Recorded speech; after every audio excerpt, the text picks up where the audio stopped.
I'm Rebekah. I was the Monash DeepNeuron team lead across 2020. I felt that while it was doing great as a small team, it had a lot of potential. So I kind of brought that to the leadership team at the time, which was very small, and they were really willing to hear my thoughts and really wanted me on board to help expand the team. The really individual thing that I liked about Monash DeepNeuron was that you could pursue a project in deep learning. At the time it was only deep learning, but you could do it in a range of fields. So if you were a biomed student like I am, who was also doing engineering, I was really interested in the technology, but I was also really wanting to see how I could explore the medical field. So this team really gave me that opportunity, and I thought that was a really great place for other students to learn as well, and that's why I was keen to get involved. I feel that as a leader of DeepNeuron, I really gained confidence in myself and in my own skills. Prior to being a team lead, I was really scared of public speaking and I never thought I'd be able to do it. But now it's something that I find quite natural. Obviously, it's still a little bit scary, but it's something that I really developed over that time. The fact that me leading the team means that I can lead the way for even more students to take these opportunities, to get internships, to get really into research, and that's what I really love about leadership. It's the opportunity to serve others and give them an opportunity too. It is quite a bit of a boys' club, engineering, but I think that was definitely a very subconscious thing, but it was something that I learned to kind of put aside, because at the end of the day, Monash DeepNeuron especially has a really positive culture.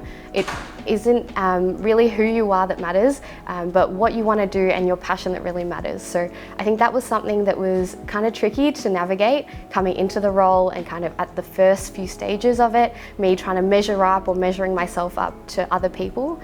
And how I kind of felt like maybe I was a little less because I wasn't, like the stereotypical person that you might meet in STEM.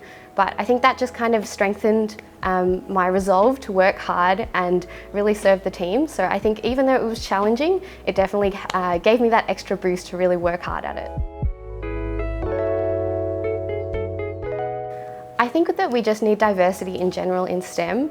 I think firstly, STEM very much is about improving the world for everyone. It's not just about improving the world for specific people, even though there is research for specific groups. It's all about how we can make things better. And I think in order to do that, the people making the decisions, the people leading the way, need to be representative of the world.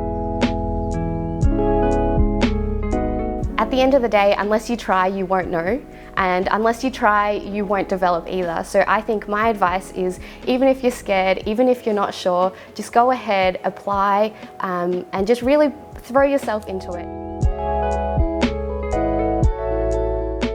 I think this is a tricky question because the world in general is probably going to be pretty different in the future.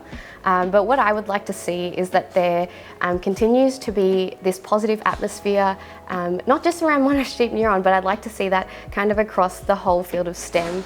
Definitely the world is changing, and it's definitely a lot more inclusive than it used to be.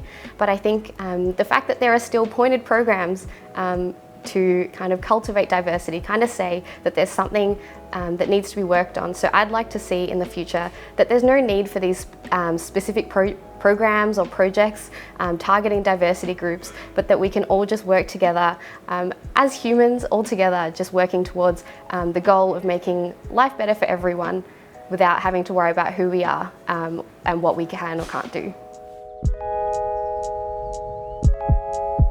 I guess my only thing is to say that if you're thinking about STEM, or if you're thinking about joining Monash DeepNeuron and you're not sure if you're the right person for it, I think give it a try. There's definitely a lot that you can do, both in STEM and at Monash DeepNeuron in particular. So if you're thinking about it, definitely give it a go. That's kind of my biggest piece of advice for anyone out there.